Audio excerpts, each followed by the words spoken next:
Welcome to the ultimate guide to PC processors. We will demystify the U, P, H, and HQ chip suffixes, providing essential knowledge in plain English. Think of your CPU, or processor, as the main breaker in your home. It's the central component that determines how much load your entire system can handle. The letter, or suffix, at the end of the chip's name tells you its wattage rating and heat limit, similar to a wire gauge rating. This indicates how much power and duty the chip is designed for.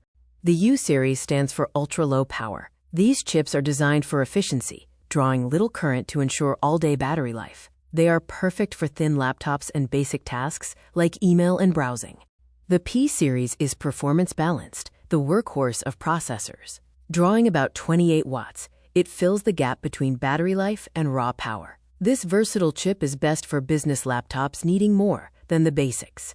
The H series is heavy-duty, standing for high-performance graphics. These are 45-watt beasts, designed for high-current tasks like gaming, 3D rendering, or heavy video editing. They require serious cooling and large power bricks. The HQ series represents legacy power. The Q stood for quad-core, designating high-end, older laptops built for heavy jobs. Today, most modern chips have more cores, so Intel uses H instead.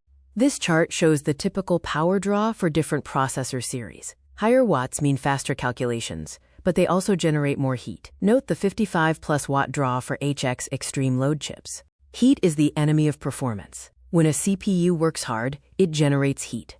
If it gets too hot, the system slows down automatically in a process called thermal throttling to prevent damage.